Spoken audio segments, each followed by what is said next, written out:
On the news, Katsina State Governor says security situation in northern Nigeria under control despite growing attacks. Edo House of Assembly Deputy Speaker impeached after endorsing Osage Izeyamu for governorship seats.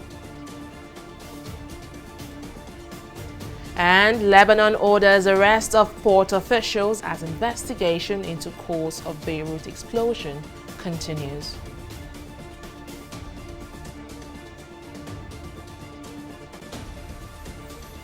Many thanks for joining us on News Now. I am Fidelia Aguncha. Katsina State Governor Aminu Masari says the security situation in the northeast and northwest is under control. Masari gave the assurance while addressing journalists after meeting with President Muhammadu Buhari at the presidential villa in Abuja on Wednesday. The meeting comes days or hours after President Buhari met with service chiefs on Tuesday. In recent times, there has been increased banditry and insurgency in the northeast and northwest, despite heavy security presence in the region. So far, the situation is under control in Katsina, and I believe in most over the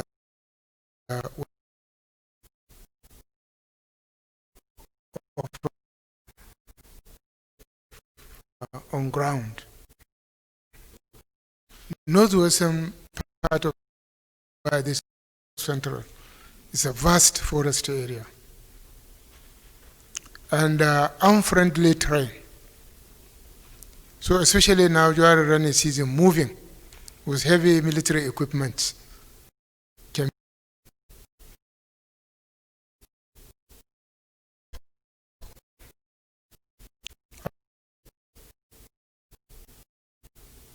But it's doable.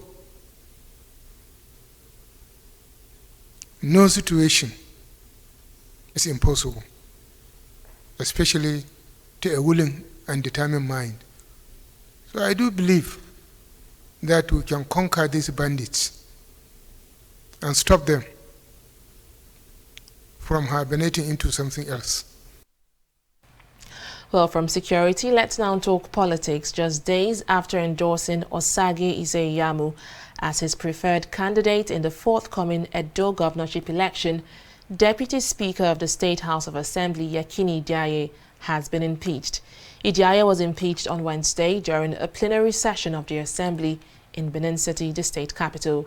He and 4 other lawmakers had on Monday endorsed Izeyamu for the governorship position after accusing the Godwin Obaseki-led government of stifling the state legislature.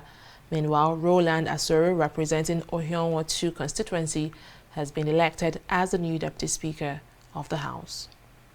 Elsewhere, the Ondo State House of Assembly has announced the indefinite suspension of Leonard Akinribido.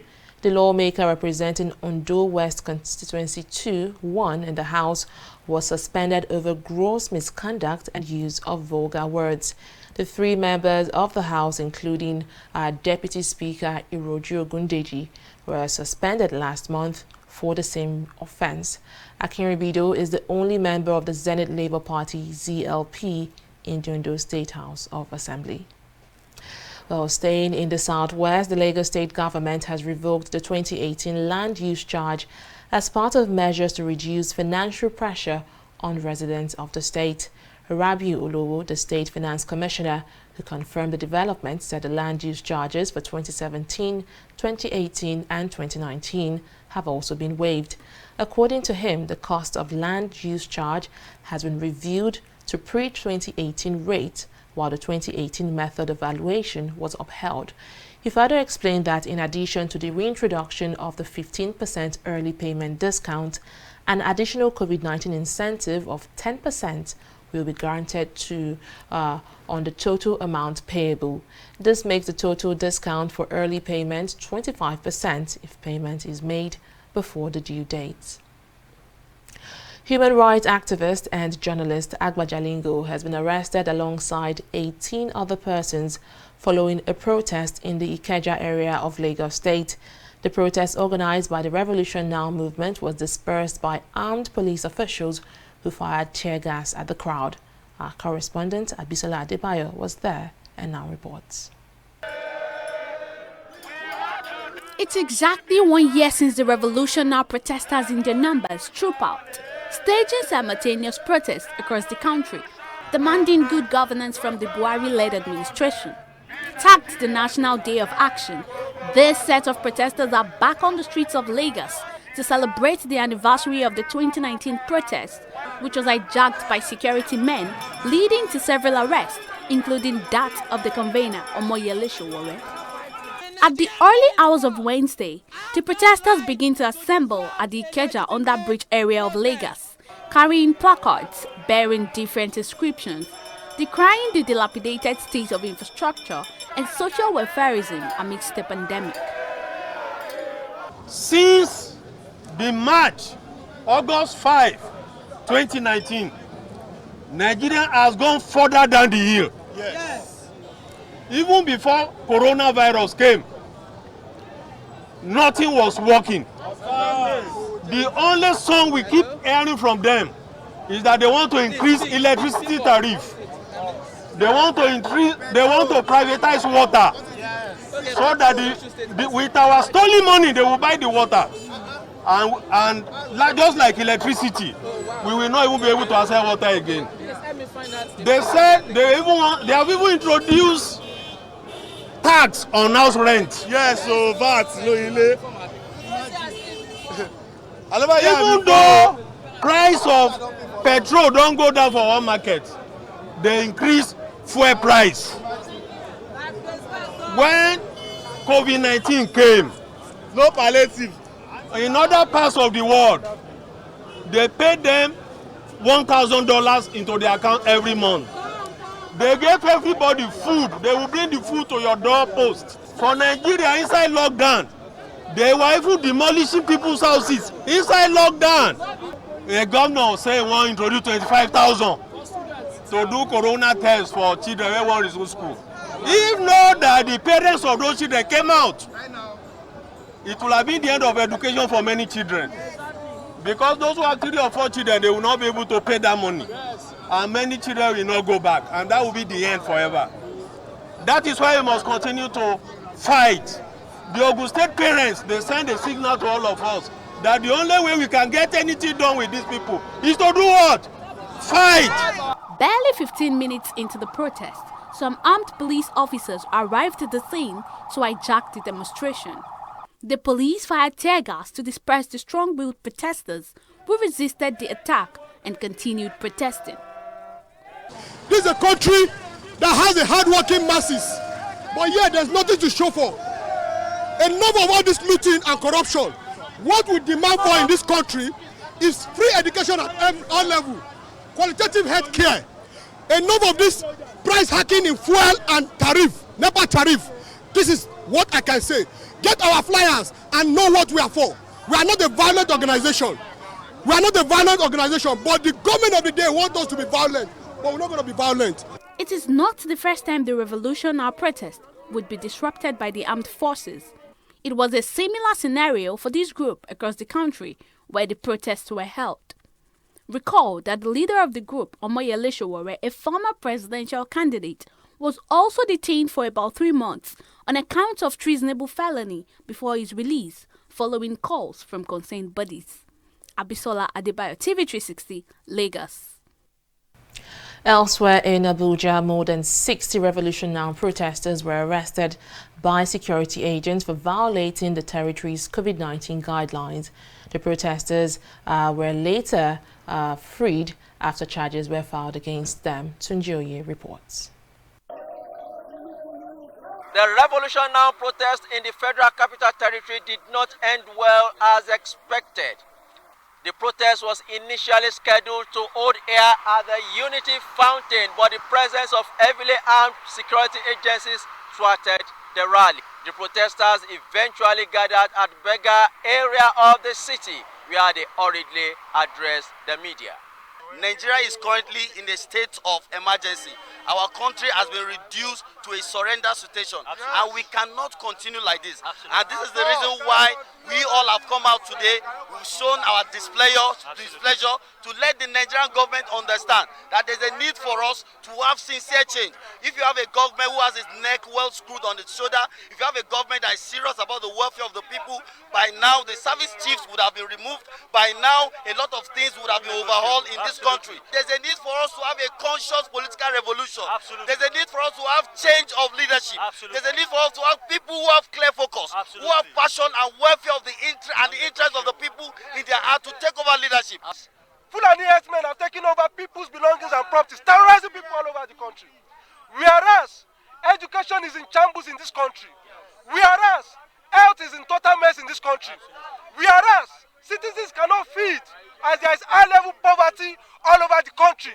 More so, Nigeria has been rated highly among the poverty capital of the world. Ladies and gentlemen, we have to make the statement clearly established, resounding, without any ambiguity, that the Buhari administration has failed absolutely. Over 62 protesters were reportedly arrested by security agencies and charged for violating COVID-19 guidelines, but were later released. There are other casualties of the protest as some innocent Nigerians were affected by the pandemonium. I was on my way to Corporate Affairs Commission to go and conduct a registration exercise. So while at this point, I met some youth chanting, "Say Baba Buhari, say Baba Buhari." In fact, they took over the road. And because I was afraid, I decided to park. When I parked, I was waiting for the tension to douse. While I was waiting, the security agents, in fact, it was a joint security task force, the army, the police, the army, the police, the mobile police, they all came here and they invaded the place.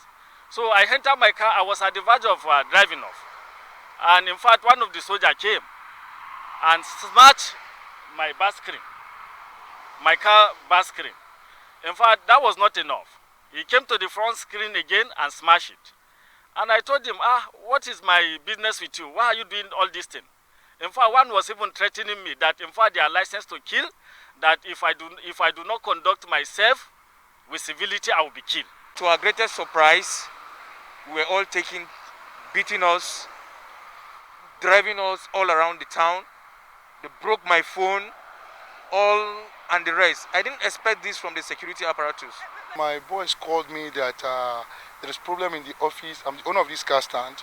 That there's a problem. What was the problem? He said the police and the protesters, they are having issues. They've damaged my cars. One 2019 Prado brand new. I've taken that one out now to fix. But my lawyer has taken over the matter. For now, the Federal Capital Territory is calm, but there are presence of security agents in strategic locations in the city. From Abuja, Sujoye, TV360 News. Well, reactions have continued to trail the decision of the federal government to increase the fine for hate speech by broadcast stations. Minister of Information and Culture Lai Mohammed, unveiling a revised broadcast code on Wednesday, announced that a fine has been raised from 500,000 naira to 5 million naira. Reacting to the proposed increment, the Socio-Economic Rights and Accountability Project, SERAP, described the move as unconstitutional and illegal. The group says the fine would further curtail freedom of expression and open the door for law enforcement officials to target critics. Also reacting to the amended NBC Code, former Director General of the Nigeria Television Authority, NTA, Tony Iradia, accused the Minister of Information of hijacking the duties of the National Broadcast Corporation, adding that the minister cannot regulate the NBC Code as a politician. Let's take a break here, but still to come. Nigeria reports record 11,000 single-day COVID-19 recovery as global death toll exceeds 700,000.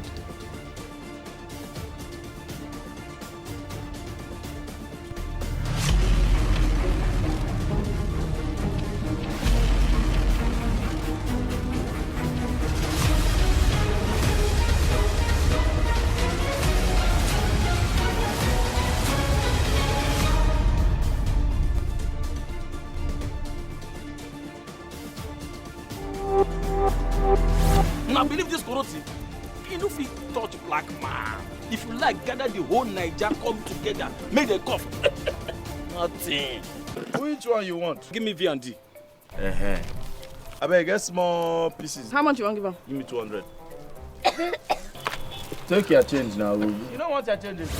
My people, this coronavirus, na serious matter. May una wash una hands regularly. Come use alcohol-based hand sanitizer. If you no see water, wash your hand. Oh, make una sit down for house. You see this virus, so e no get leg. Now we dey waka kurukere. No waka around, make the virus for die. No forget, say the betterment of our people. Now for your handy day. This message is from the Akinfade Foundation in partnership with the National Orientation Agency with support from MacArthur Foundation. Welcome back. Here are some of our top stories tonight. Katsina State Governor Aminu Masari says the security situation in the northeast and northwest is under control. Masari gave the assurance while addressing journalists after meeting with President Muhammadu Buhari at the presidential villa in Abuja on Wednesday. His statement comes amid increased banditry and insurgency in the region. Just days after endorsing Osagie Ize-Iyamu as his preferred candidate in the forthcoming Edo governorship election, Deputy Speaker of the State House of Assembly, Yekini Diaye, has been impeached. Following Diaye's removal, Roland Asoro has now been elected as the new Deputy Speaker of the House. Human rights activist and journalist Agba Jalingo has been arrested alongside 18 other persons who took part in the Revolution Now protest in Lagos State. The protesters, numbering about 100, were forcefully dispersed by security operatives who fired tear gas at them. It was also the same situation in Oshogbo, where Olawale Bakari was also arrested by police officials.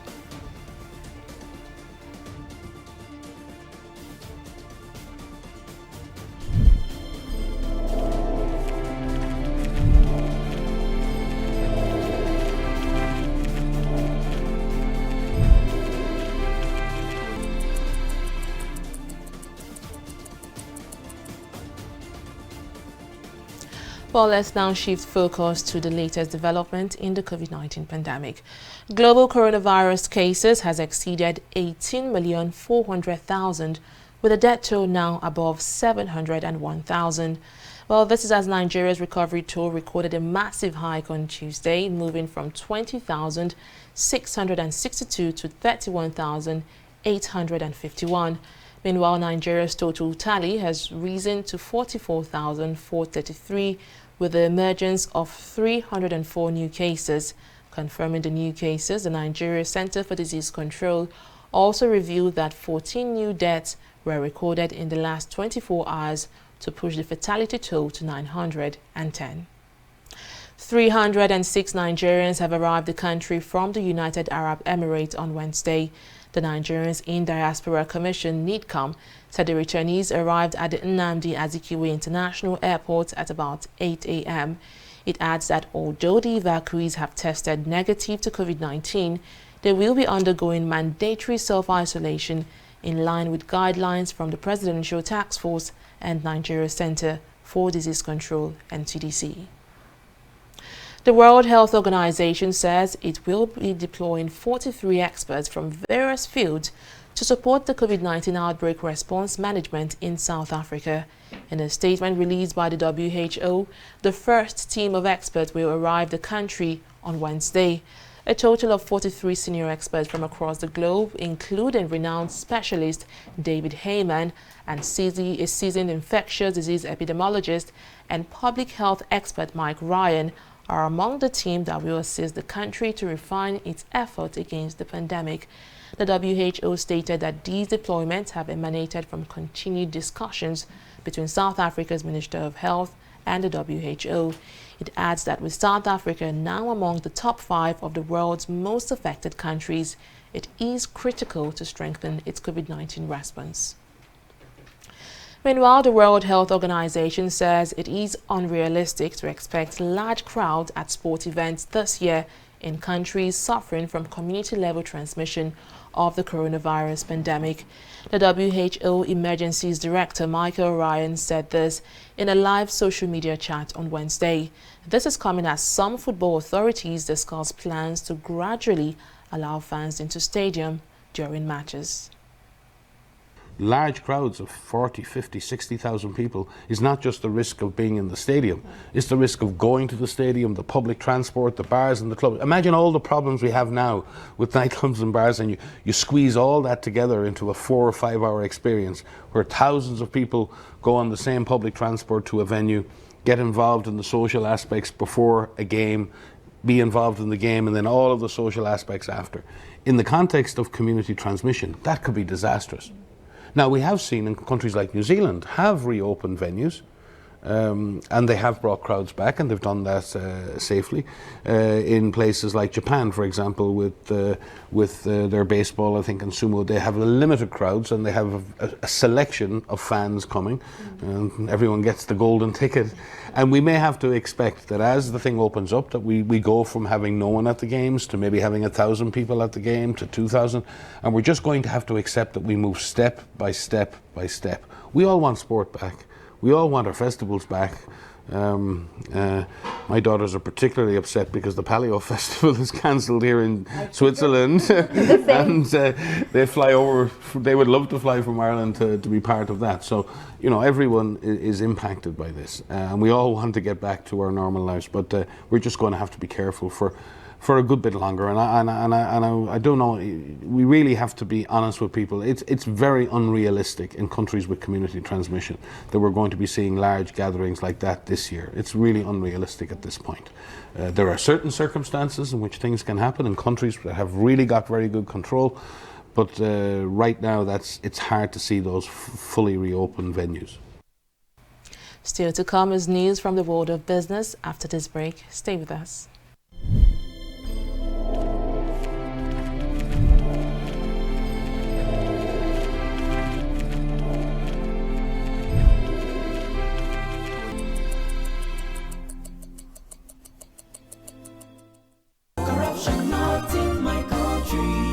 It's about the files your secretary presented to me regarding the company salary. Yes, the figures don't seem to add up. I suspect there's some form of a discrepancy. Precisely, sir. Keep the figures that way. That's fraudulent, sir. That's my money. I'm sorry, sir. I can't do that, sir. See how padded your teeth are. Are you telling me you cannot pad up figures? Sir, padding is against best auditing practices, and it's a form of corruption. It's true. Accountant. You were testing. Thank you, sir. That's it. Magole. Yes, sir. You are fired. Fine. Yeah. Fine, sir. Rather than watch corruption grow under my watch. Padding is a form of corruption and not in my country, sir. Corruption not in my country. Stop corruption now.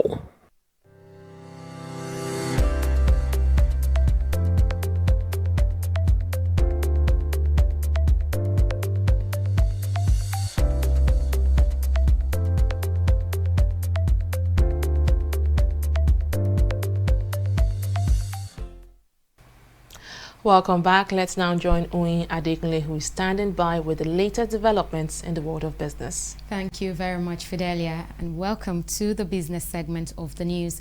The Petroleum Products Marketing Company, PPMC, has fixed the ex-depot price for premium motor spirit, also known as petrol, as 138 naira 62 kobo per litre.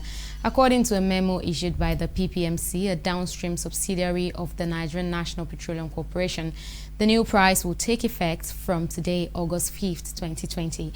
The memo states that the latest price, which is what depot owners sell to retail outlets, will reflect in the monthly pump pricing modulation for petroleum products this month. The PPMC also put the ex-coastal price for the commodity at 113 naira 70 kobo, while the ex-depot price for diesel and kerosene stands at 160 naira per litre.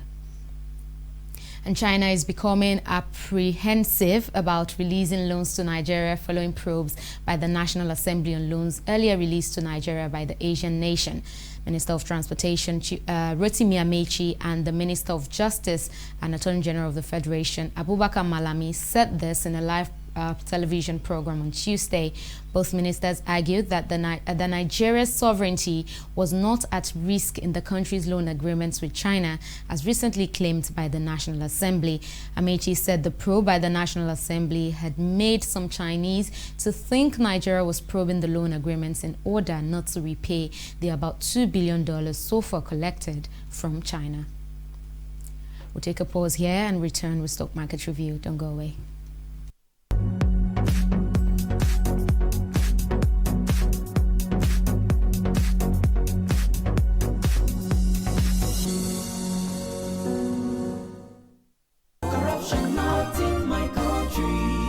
Mr. John! Mr. John! What is it now? What is it now? Please turn down the volume of your music. It's too loud. And how is that your business? It is disturbing me. I can't sleep. And the same way you are disturbing my right to good music and where I enjoy it.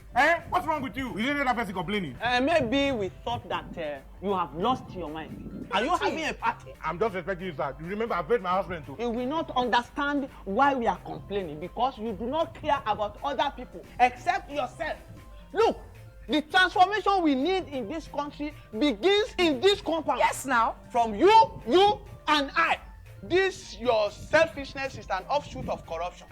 And corruption, not in my country. Aminu, go to your bank. Go. Corruption not in my country.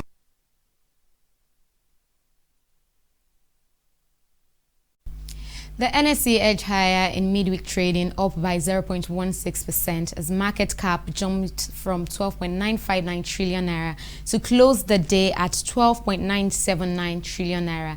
And this positive trend was impacted by gains in the stocks of Mobile, Stanbic IBTC, CAP PLC, as well as Presco. All four equities rose by 5 naira 15 kobo at the close of trading today. But on the flip side, the top losers were led by Zenith Bank, erasing gains from previous session to close the day's trading at 16 naira and 50 kobo per share. It was trailed, of course, by Turner, May Baker and Flour Mill PLC. Actually, the share price of May and Baker equally fell 10 kobo. But moving on now to market summary. In all, it was a total of 383.289 million units of shares were traded, and the value of trade also increased from 1.5 billion naira to 3.89 billion naira today. And moving on now to the foreign markets, we see that European stocks rise on key U.S. stimulus package optimism. Nikkei, however, could not keep up with the previous gains that it closed today at 0.26% lower. And that's it on businesses. Back to you now, Fidelia. Thank you very much, Oyi, for that update. Now move to the foreign scene. Lebanon's government has decided to put all officials at the port of Beirut under house arrest after the massive explosion at the facility on Tuesday. According to Beirut local media, former officials who worked at the port since 2014 will also be under house arrest pending investigations into the blast. The blast appeared to have been triggered by a fire that touched off a cargo of ammonium nitrate that had been stored at the port for years, though it was unclear what sparked the fire. Heated with the force of an earthquake, it was the most powerful explosion ever seen in the city, which has previously been rocked by a civil war and has endured conflict with neighboring Israel, periodic bombings and terrorist attacks. Manchester City has signed Valencia winger Ferran Torres on a 5-year deal. According to reports, the deal is worth an initial £20.9 million. Man City bid hosts are top of European club to the signing of Torres, with Manchester United, Juventus, Borussia Dortmund, Real Madrid and Atletico Madrid all expressing interest for the winger. Meanwhile, Pep Guardiola is keen on strengthening his squad following the loss of their Premier League title to Liverpool. Well, that's it on News Now. Many thanks for joining us. I am Fidelia Aguncha. Bye for now.